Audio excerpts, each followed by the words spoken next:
pessoal, sou a Agnes Arato e está no ar mais um programa Manhã, temporada 2. Nessa temporada, estamos trazendo histórias de mulheres que se tornaram mães em décadas diferentes. E quem está aqui hoje para conduzir essa entrevista comigo é a Ada, uma das nossas manhãs convidadas. E aí, Ada? Olá, Agnes, mais uma convidada, mais uma gravação. Mais uma vez eu agradeço. Bom, eu sou a Ada, sejam bem-vindos a mais um programa Manhã. Já recebemos aqui mulheres que se tornaram mães da década de 50, 60, 70, 80, 90, 2000 e agora estamos ouvindo história de mulheres que se tornaram mães na década de 2010. É isso aí. Para quem ainda não conhece o Manhê, esse projeto começou lá em 2015. De 2015 a 2017, eu e a Mari Gnaches apresentávamos semanalmente o Manhê na Rádio Fiscar. Naquela época, o foco era mais jornalístico. Nós trazemos um tema, sempre com um especialista convidado, para responder as principais perguntas. Agora, em tempos de isolamento social, o Manhê voltou aqui no YouTube desde agosto do ano passado, de 2020, e a partir dessa temporada 2, também agora em 2021, estamos também no Spotify. Nesse novo formato, a proposta é compartilhar experiências maternas. É isso aí, pessoal. Pedimos para vocês que estão assistindo ajudarem dando aquele like no vídeo e se inscrevendo aqui no canal. Ajuda bastante. E quem quiser também pode compartilhar sua história aqui no Manhã. Queremos ouvir as histórias de vocês. Quem tiver um relato para compartilhar, uma ideia de programa, enfim, é só entrar em contato com a gente. Pode ser comentando aqui no YouTube ou lá no Instagram, que é o @programa Manhã. 3 Es, tá? É isso aí. Para quem está ouvindo a gente no Spotify, aproveita também que agora pode seguir o perfil e curte o programa, que aí o Spotify passa a entregar a gente o nosso conteúdo, né, para mais pessoas. E chega de apresentação, né? Hoje, dentro dessa proposta de conversar com mães de várias décadas diferentes, nós vamos papear com uma mulher que se tornou mãe na década de 2010, a Daniele Tomás Ramires. Seja bem-vinda, Daniele. Olá, tudo bem? Muito obrigada pelo convite. Obrigada a você, viu, por ter aceitado. Muito obrigada, Dani. Eu tô aqui na intimidade, Dani. Lembrando, pessoal, como sempre, que aqui não é espaço de culpa e nem de julgamento, e sim de compartilhamento de experiências. É isso aí. A gente vai começando a bater o papo e já começa mesmo, Dani, e aí a gente começa já a ficar íntimo Exato. aqui, trocando uma ideia por uma hora, né? Perguntando tudo. Ô, Daniele, para começar, a gente faz aquela pergunta que fazemos para todas as nossas entrevistadas. Como que estava a sua vida quando você engravidou do seu primeiro filho? Na época que eu comecei a pensar em engravidar, eu estava casada há pouco tempo, mas aí na época eu tomava o anticoncepcional e alguns meses depois de eu me casar, eu parei de tomar e para ver o que ia acontecer. Eu ia engravidar, se não ia, e sem compromisso nenhum. E continuei trabalhando, seguindo a vida normalmente. Após 6 meses, aí caiu a minha ficha, falou, nossa, faz 6 meses que eu não estou tomando o remédio e eu não engravidei, né? E aí eu resolvi procurar ajuda médica, comecei a pesquisar na internet sobre o assunto, que até então eu nunca tinha pensado, sabe, em ter filhos, assim. Eu sabia que um dia eu iria ter, mas não era nada assim que eu queria para o momento, que eu queria... Só que aí, nesse momento, foi quando começou a despertar em mim a vontade de ser mãe. E aí, então, eu procurei, né, os profissionais. Na época, eu passei por 4 médicos, 5 no total, né, mas 4 deles detectaram que eu tinha um problema, que é endometriose grave. E só que eles sempre falavam para mim, ó, Daniele, pode ir tentando, que uma hora vai acontecer a gravidez, pode ter calma. E aí eu fui passando por esses médicos e eles sempre me dando essa mesma resposta. Mas na época também, eu conheci uma pessoa, uma mulher, que ela tinha também a endometriose, só que, infelizmente, no caso dela, o médico não detectou a tempo, e quando eles foram descobrir o problema dela, ela não pôde mais engravidar, ela não tinha mais chance, nem fazendo tratamento. Então, eu fiquei com isso na cabeça, sabe? Eu falei assim, não eles estão falando para eu esperar, mas não é bem assim, né? Porque eu me espelhava sempre no caso dela. Até que um dia eu procurei o 5º profissional. Esse médico, ele me pediu um exame de ultrassom bem detalhado, e quando eu levei esse exame para ele, eu confesso que eu saí do consultório arrasada, chorando, sem chão. Mas esse profissional foi assim muito direto comigo, e eu acredito que ele tenha foi a pessoa que mais me ajudou, né? Porque ele foi sincero comigo e ele falou que eu deveria procurar uma ajuda para fazer um procedimento, né? Uma reprodução humana, porque o caso era grave e se eu esperasse muito tempo, poderia ser que eu não conseguisse mais engravidar. E aí ele me orientou, ele falou, você aqui em São Carlos não tem, porque o seu caso é de fertilização e não de inseminação. E aí você tem a opção aqui mais próximo é Ribeirão Preto ou Campinas. E aí foi quando, aí ele orientou também, ele falou, ó, você não vai na clínica na mais cara, na mais que o famosa, na mais barata, onde o artista fez, nada disso. Você vai, nem que você tenha que conhecer várias, e naquela que você entrar e você se sentir segura, é a clínica que você tem que ficar para você poder fazer o tratamento. E aí eu tive muita sorte que na primeira clínica já que eu fui, nós gostamos muito do médico.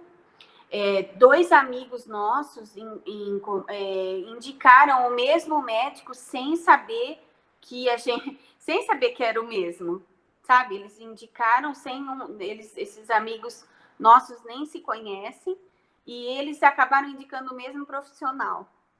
E aí, quando a gente foi lá para Campinas, que eu conheci a clínica, conheci o médico, a gente gostou muito dele. E aí, aí a gente começou a fazer o tratamento, né? Ele passou vários exames, né? Alguns exames são bem demorados. E aí, depois disso, ele detectou o que precisaria fazer, ele explicou para a gente sobre fertilização, que até então eu e meu marido, a gente nunca tinha tido contato com esse procedimento. Ele explicou certinho para a gente e a gente topou em começar. Ô, Daniele, esse tempo entre você decidir parar de tomar o remédio e decidir fazer a fertilização, quanto tempo que você ficou nesse processo?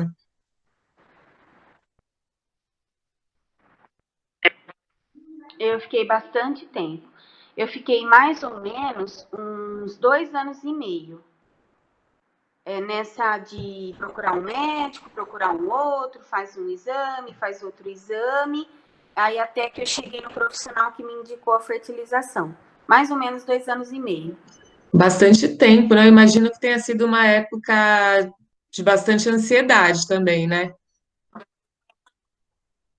Sim, sim. Porque a gente, quando a gente entra no processo, a gente não sabe exatamente o que vai acontecer, né?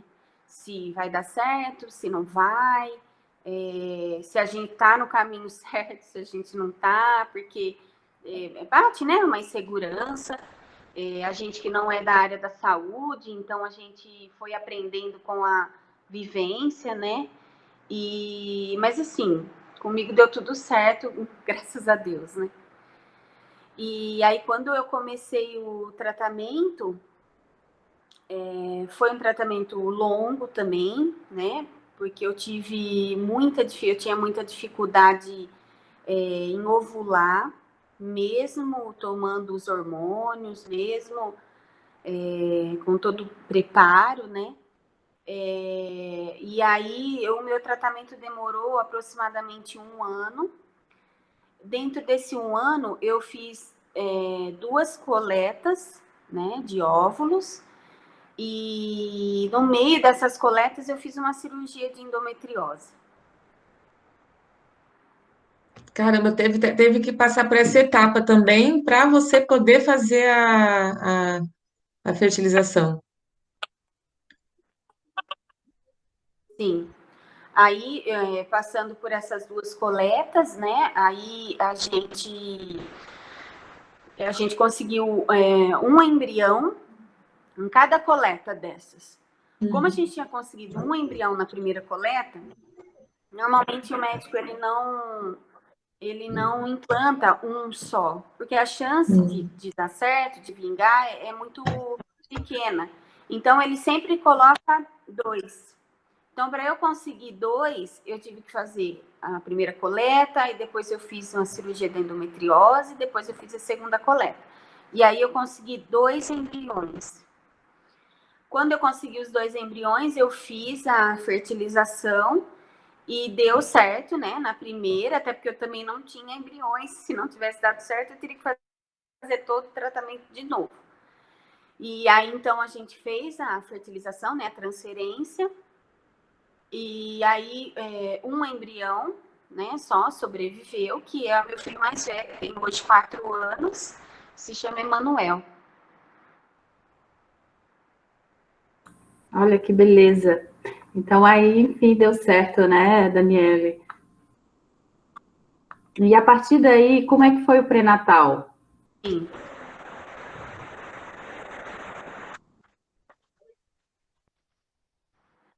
Então, meu pré-natal, eu fiz bem certinho, sabe? Eu continuei até os 3 meses, eu continuei fazendo com o médico do tratamento, né? Aí, então, a gente ia para Campinas e fazia lá. Aí, depois dos 3 meses, ele liberou a gente para a gente poder fazer aqui, né? Então, eu fiz o pré-natal certinho. E na época também eu participei de um cursinho que tinha na Federal, que explicava sobre o parto, sobre amamentação, explicava, né, assim, no geral sobre tudo. E aí eu fiz esse cursinho e me preparei, né, pro parto. Me planejei, né, eu gostaria de ter o parto normal, né, no hospital, mas o parto normal. E só que o meu plano deu tudo errado. Eu me planejei, mas não deu certo. Quando eu estava de mais ou menos umas 35 semanas, a minha pressão começou a subir. E aí, quando eu estava com 37 semanas, quando eu completei 37 semanas, a gente teve que fazer a cesárea, porque eu estava com pré-eclâmpsia. Mas deu tudo certo. Eu tinha muito medo da cesárea por conta de todo mundo ficar falando, é melhor parto normal, que é mais tranquilo, que a recuperação é melhor, que é melhor para o bebê, que é melhor para a mãe, que é melhor tal. E só que assim, a minha recuperação da cesárea foi muito boa. E eu, na época, eu fiquei muito chateada de não ter conseguido o parto normal por conta disso, de eu ter me preparado para aquilo e não ter acontecido. Mas depois de um tempo eu fui entender que, sabe, era uma ilusão da minha parte, porque o importante é que deu tudo certo. E, assim, as vivências da maternidade são muito maiores do que o parto. Não, sem dúvida. E E sem aí, contar depois. que a cesárea é uma cirurgia que ela surgiu para resolver problemas como o seu, que a eclâmpsia ainda é uma das maiores causas de morte materna, né? Pré-eclâmpsia é muito sério. Realmente, quando uma condição dessa acontece, tem que partir para cesárea certamente. Sim. E eu me recuperei muito bem, graças a Deus, deu tudo certo. E aí, assim, depois que eu tive meu filho, eu acho que eu tinha muito medo do parto, né? Como seria o parto, né? Se ia dar certo, se ia ser normal, se fosse cesárea, como seria a recuperação, eu sempre pensava nisso. E eu não tinha muita preocupação com a parte de amamentação, sim, eu não tinha me atentado. Mas a minha maior dificuldade foi a amamentação. Quando eu tive o Emanuel, eu senti na pele, sabe? Eu falei, acabou toda aquela ilusão, aquele sonho de amamentar, que lindo, que não é tão lindo. Eu consegui amamentar, né? Eu amamentei até 1 ano e 10 meses, mas assim, foi muito sofrido para mim no início. Mas aí eu procurei ajuda, né? As pessoas foram me ajudando, me orientando, e eu consegui amamentar o Emanuel até os 6 meses, exclusivo, né? E aí depois dos 6 meses, o leite materno e mais a complementação, né, de alimentação. Ah, mas nossa, se ele mamou até mais de 1 ano, você também já está muito além das estatísticas, né? Com certeza, ótimo, excelente. As minhas filhas também mamaram mais ou menos esse tempo, 1 ano, 1 ano e 1 mês cada uma. Não foi mais que isso, não. Daniela, você falou mesmo, falou assim, de perder as ilusões, né? Como que foi com o bebê em casa, né? Você ficou tanto tempo nesse processo, né, de engravidar, de conseguir ter essa gestação. Como que foi a chegada do bebê em casa?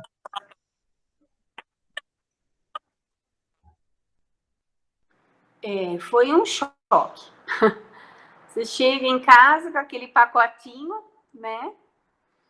E aí tem que amamentar, tem que cuidar, e não chora, né? Começam as cólicas, as noites sem dormir, aí mistura o cansaço, mistura com a insegurança, mistura com a vontade de fazer tudo, de dar conta de tudo, e não é bem assim, né?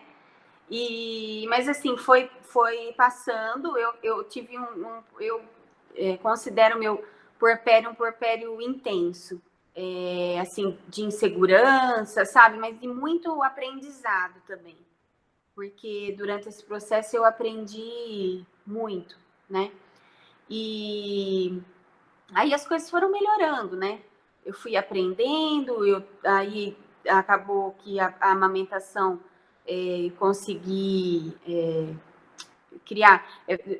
ficar numa normalidade, né? Vamos dizer assim.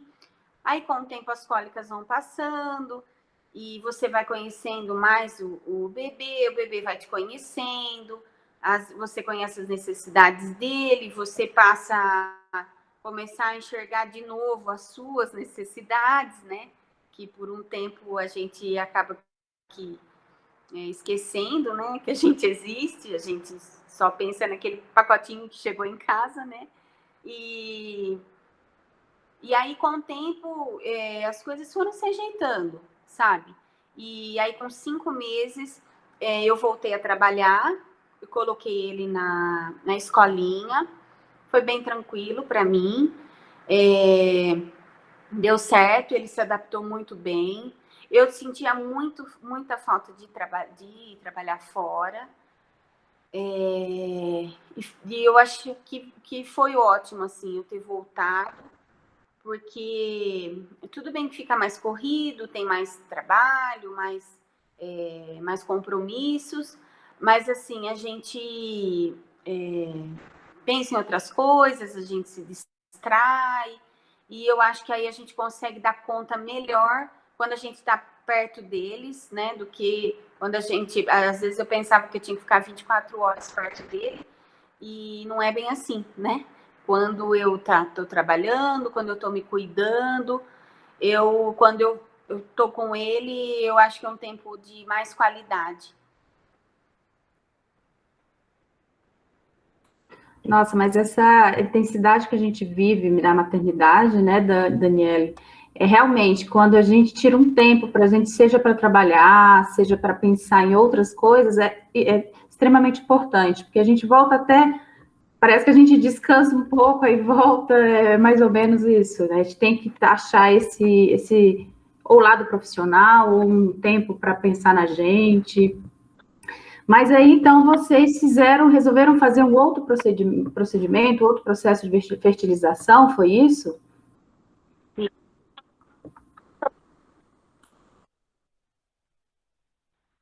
Isso. Aí passou um tempo, quando meu filho ele completou 5 meses, eu fui para Campinas para levar ele para o médico conhecer, né? O médico que fez o tratamento, e para conversar com ele, que a gente tinha vontade de ter um outro filho, e qual que era a opinião dele, né? O que a gente deveria fazer. E na época ele orientou a gente que a gente poderia tentar natural, que ele falou que é muito comum fazer um tratamento e depois engravidar naturalmente. Até porque a gravidez é um tratamento para endometriose, né? E aí, então, ele orientou a gente em 6 meses tentar a gravidez natural, e se não acontecesse, para a gente voltar e ver como é que a gente ia proceder, né? E aí, então, durante esse período, na verdade, eu não fiquei só 6 meses, mas eu fiquei 1 ano sem tomar o anticoncepcional, na esperança de repente, acontecer, de eu engravidar natural. Mas aí não aconteceu. Aí, aí eu voltei a tomar o remédio, por conta porque como a endometriose é muito grave, toda vez que eu menstruava, eu ficava muito mal. Eu ficava quase que impossibilitada de trabalhar, de cuidar do meu filho, porque eu tinha dores muito fortes, cólicas muito fortes. E aí, então, eu voltei a tomar, né, o remédio. E aí, quando meu filho ele estava com 1 ano e 10 meses, eu e o meu marido, a gente conversou e falou, e aí, nós vamos tentar outra vez ou não? Até porque eu não podia esperar muito, né? Porque quando eu fiz o tratamento da primeira vez, o médico explicou que eu tinha muita dificuldade para ovular, porque a minha ovulação, a minha idade cronológica para a minha idade biológica dá uma diferença muito grande. Então, por exemplo, eu tinha 33 anos, mas a minha ovulação era de uma mulher de 43. Então, assim, eu tinha ciência que eu não poderia ficar esperando muito se eu quisesse realmente ter um outro filho, né? E aí a gente conversou, eu e o meu marido, e falamos, nós vamos fazer de novo o tratamento para a gente ter mais um filho. E aí eu estava amamentando, né, na época, então aí eu parei a amamentação para eu começar o tratamento de novo, porque são muitos hormônios, né? Então aí eu tive que parar.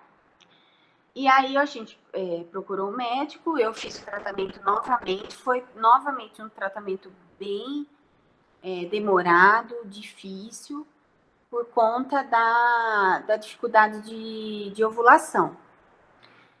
E aí a gente fez, né, o tratamento, e aí quando eu fiz a gente conseguiu 2 embriões novamente, eu fiz 2 coletas de novo, um embrião em cada coleta, só que dessa vez a gente fez a transferência e dessa vez vieram os 2 embriões.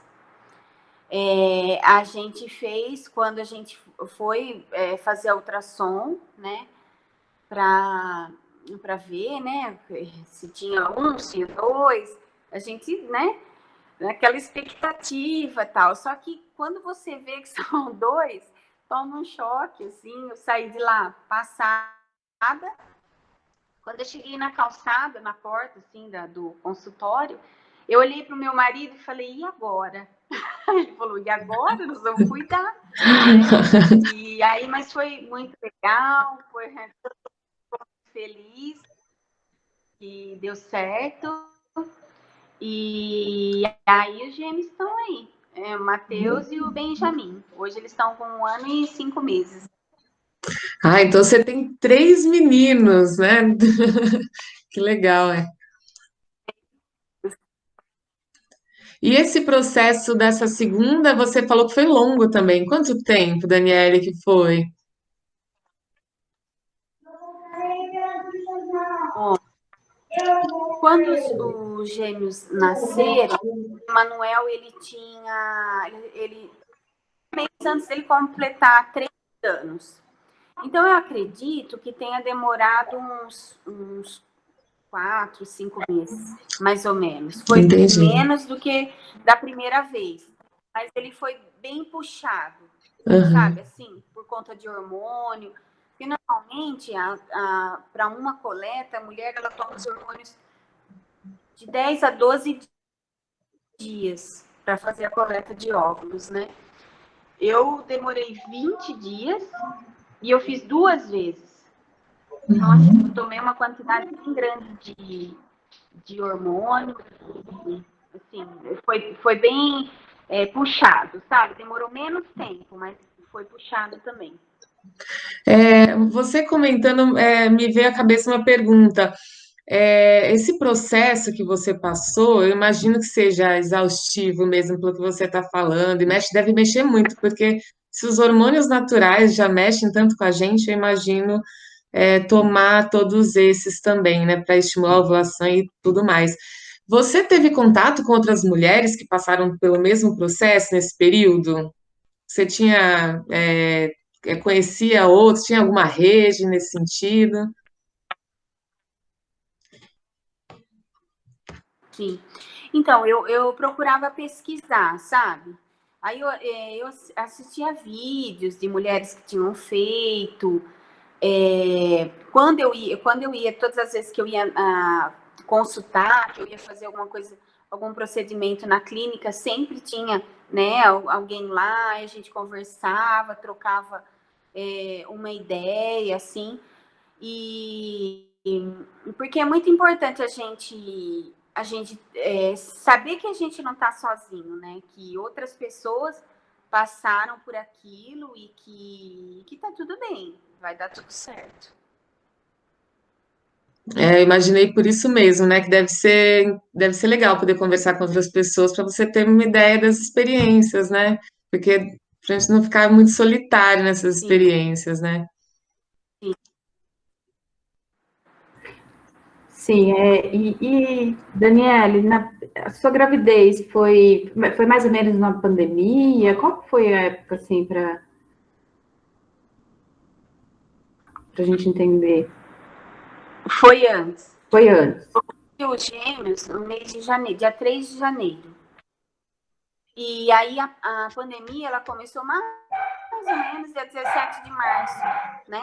Na verdade, ela já existia, né, o vírus, mas que ela começou mesmo, assim, que a gente fechou escola, fechou isso, fechou aquilo, começou toda aquela movimentação mesmo em março, né? Fevereiro e março. E eu tive os gêmeos em janeiro. Então, eu não estava grávida. E o parto deles, Daniele, foi tranquilo? Já partiu, imagino que vocês devem estar partindo para cesárea, né? Segunda cesárea, ainda mais gêmeos, né? Como que foi o parto?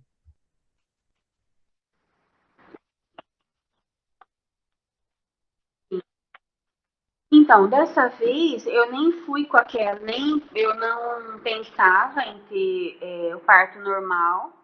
Assim, eu pensava assim, se tiver que ser, vai ser. Eu não tava com aquela, sabe, aquela pressão na cabeça que tinha que ser, que tal, tal, tal. Não tinha mais aquela ilusão, né?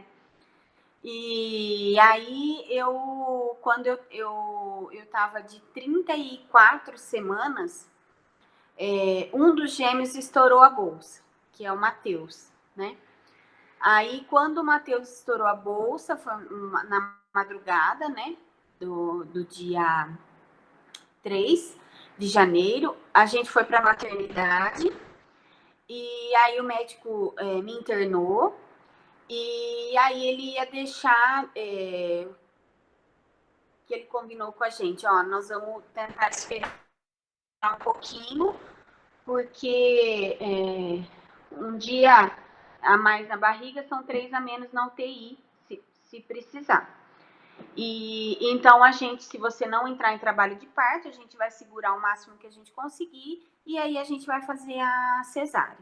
Só que isso daí é uma e pouco da manhã, mais ou menos, mas aí eu logo já entrei em trabalho de parto, nas 3 da manhã, mais ou menos, e aí então não teve jeito, a gente teve que fazer a cesárea mesmo, aí já fez de manhã já, foi numa sexta-feira, né? Na sexta de manhã a gente já fez a cesárea. Aí nasceram os gêmeos, eles nasceram bem, porém o Benjamin, ele, apesar de eu ter tomado aquela injeção para amadurecer o pulmãozinho, né, dos bebês, o pulmão dele não estava pronto ainda.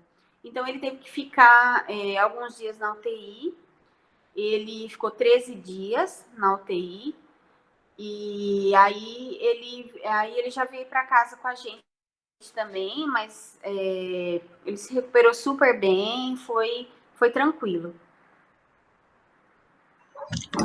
Daniele, me veio aí, a gente falou da pandemia que você teve ainda no começo, mas aí depois você estava com 2 bebezinhos no meio da pandemia e o mais velho, né, sem escolinha, tá? Conta pra gente esse pós, né, parto aí dos gêmeos e no meio da pandemia que a gente ainda está, né? Eles são bebês. Sim. Olha, Ada, foi intenso. Porque os gêmeos, né, nasceram em janeiro, em março as aulas, né, pararam as aulas, dia 16, eu lembro até o dia que parou a aula, foi o último dia de 17 de março. E aí eu me vi com 3 crianças pequenas, né? E aí eu falei, e agora? O que eu vou fazer, né? E assim, eu tive ajuda, né? Eu procurei babá. A minha sobrinha me ajudou muito, ela ficava em casa para cuidar deles também. E aí, a decisão que eu tomei foi, eu falei assim, olha, os gêmeos, eles são pequenininhos, eles precisam do quê? Da amamentação, de alimentação. Já o Emanuel, que é o maior, ele entende e ele precisa de atenção. Então, o que eu fiz? Eu ficava mais com o Emanuel, cuidava mais do Emanuel, e os gêmeos eu amamentava e passava para alguém me ajudar, né? Eu cuidava deles também, mas assim, eu meio que tive que priorizar o cuidado do Emanuel, que era o maior. E aí o tempo foi passando,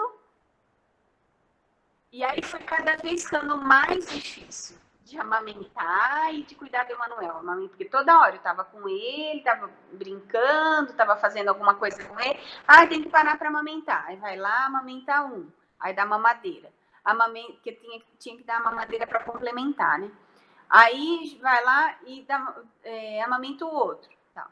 Aí passava 2 horinhas, tá na hora de amamentar de novo. Espera aí, Emanuel. Vai lá, amamenta. Depois o outro. E assim, né? E aí foi ficando cada vez mais difícil. E aí, quando eu tava, acho que mais ou menos, os gêmeos estavam com mais ou menos uns 5 meses, e aí eu desisti de amamentar. Falei, não tá dando, não tô dando conta. Apesar de toda a dificuldade que eu tive no início da amamentação do Emanuel, que é o mais velho, eu gostava muito de amamentar. E eu sofri muito quando eu tive que parar de amamentar, mas eu tive que parar porque eu ia fazer o tratamento, eu ia tomar um monte de medicamento lá, de hormônio, e não dava, né? Mas assim, o segundo filho, né, segundo e terceiro no meu caso, a gente vai meio que funciona meio que o que tem para hoje, sabe assim? Na primeira gestação, sabe? Queria fazer tudo certinho, tem que fazer desse jeito, que não pode dar o bico tal, que não pode, porque senão vai perder o bico, vai perder, sabe assim, umas coisas assim, não pode dar tal coisa, não pode usar chupeta, não pode mamadeira, não pode. não pode isso, não pode aquilo, não pode... Aí no segundo, terceiro, né, que foi o meu caso, o que dá para eu fazer hoje? Hoje o que eu tenho condições de fazer é isso, então é isso que eu vou fazer. Então, assim, é um aprendizado muito grande, uma adaptação, assim, incrível, tira a gente totalmente da zona de conforto. Eu, particularmente, tinha muita dificuldade de receber ajuda, assim, sabe, de achar que eu tinha que dar conta de tudo, que eu tinha que fazer tudo, que eu era mãe, que eu era profissional, que eu era isso, que eu era aquilo, que eu tinha que fazer acontecer, que eu era, sabe, a heroína. E eu não sou a heroína porcaria nenhuma. Eu sou uma mulher, um ser humano, né? Tem necessidades, tem sentimentos, tem tudo. E aí, eu, sabe, assim, foi um aprendizado muito grande para mim, porque eu tive que ir aos poucos aceitando as coisas. Tô na pandemia, o meu filho está em casa, o mais velho, eu tenho mais dois, o que eu tenho que fazer? O mais velho precisa dessa atenção, os menores precisam dessa, e assim foi. E aí, uns 5 meses eu parei de amamentar, e aí ficou um pouco mais tranquilo, né? Porque aí com a mamadeira é bem mais fácil de administrar, assim. Pelo menos eu, na época, assim, eu achei que me ajudou bastante. E aí o tempo foi passando.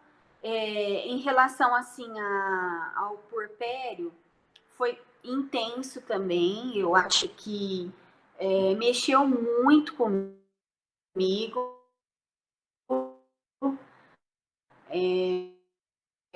Os gêmeos, assim, me tiraram, né, fora da caixinha mesmo, como as pessoas falam, e eu aprendi demais, assim, com tudo isso.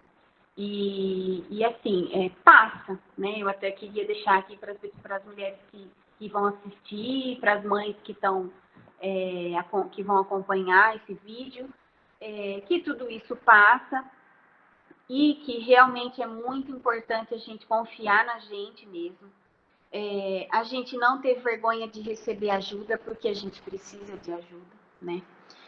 E rede de apoio, sempre eu procuro, mas eu sempre também procuro ajuda, aprendi também isso, a gente tem que procurar ajuda de quem entende o que é uma maternidade real, né?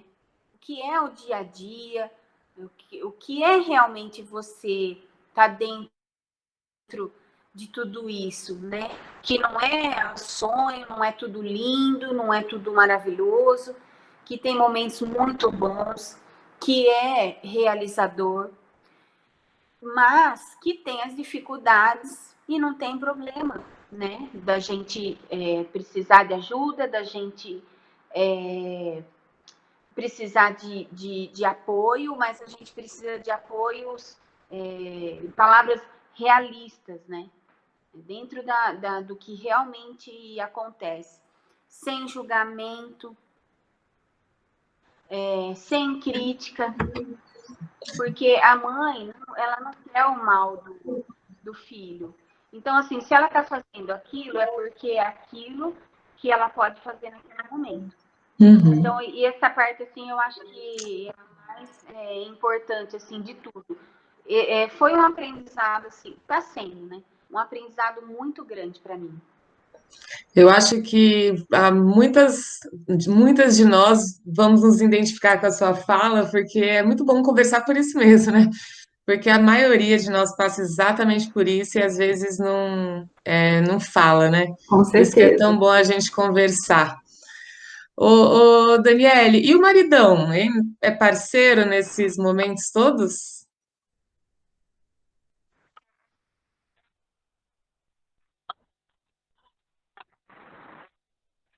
Sim. Com tudo isso, né? Assim, 3 crianças, todo o tratamento que a gente teve que passar, assim, teve um período assim de sofrimento, né? Durante o tratamento, porque, como eu falei, foi demorado, foi intenso, né? E muitas vezes a gente veio muito triste, né, de Campinas. E, assim, eu acho que isso daí uniu mais a gente. A gente teve que lutar junto, né? Era eu e ele, e a gente teve que se unir para conseguir tudo que a gente conseguiu. Daniele, e o tempo para o casal? Como que acontece? Tá rolando um tempinho para o casal?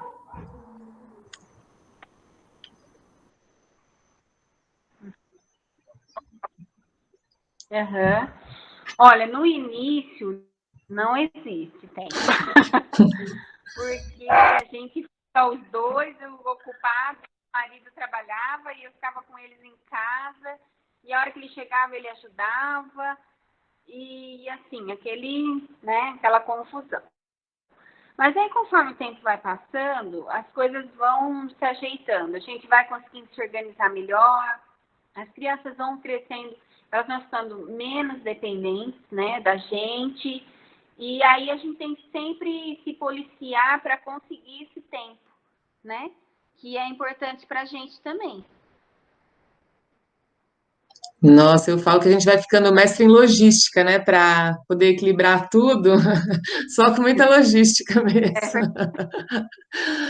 Daniele, para a gente encerrar, então, vou te perguntar: você faria tudo de novo? Faria as mesmas escolhas que você fez? Sim, eu faria todas as escolhas, eu faria os tratamentos de novo, valeu muito a pena, eu aprendi demais, eu passei a valorizar mais ainda a minha mãe, né? E todas as mães. A minha mãe é uma mulher muito guerreira, ela cuidou de mim sozinha, sem o meu pai. Eu tenho os meus irmãos, mas os meus irmãos na época, né, tinham o meu pai, mas quando ela ficou grávida, ela teve que se separar do meu pai e ela cuidou de mim sozinha. E quando eu tive que eu tive os meus filhos, que eu senti todas as dificuldades, sabe? Que eu vi como era importante eu ter o meu marido do lado, como foi importante ele me ajudar. E aí eu vi que essas mulheres que cuidam assim sozinhas dos filhos, elas são muito guerreiras mesmo. E elas estão de parabéns. E eu faria tudo de novo, valeu muito a pena. Ai, que bom, dá para ver que você está feliz. Que bom que deu tudo certo.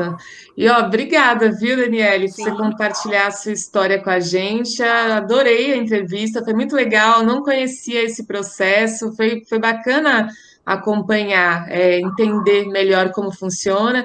E eu espero que quem esteja também aí nessa busca, né, na expectativa de ser mãe, que ajude, que a sua entrevista ajude, que essa conversa ajude essas mulheres. Obrigada, viu? Sim. Daniele, foi um prazer, muito obrigada. Obrigada a vocês. Eu falo a mesma coisa que a Agnes, a tua história, ela é um aprendizado que com certeza tem muitas mulheres ali, talvez no início do processo, talvez no meio e aqui, né? Então, realmente, e para nós que eu já tenho minhas filhas, né? Ouvir a tua história é realmente assim, gente, como que é, né? Olha só, quantas histórias diferentes, né? E no final é assim, temos os filhos, dá tudo certo, né? E é isso. Muito obrigada. Sim. Muito obrigada a vocês. Um beijo. Um beijo. Obrigada e valeu, pessoal. Para quem ficou aqui até agora também. Semana que vem a gente se vê com mais uma história aqui no Manhã. Valeu, obrigada. Tchau, tchau, gente.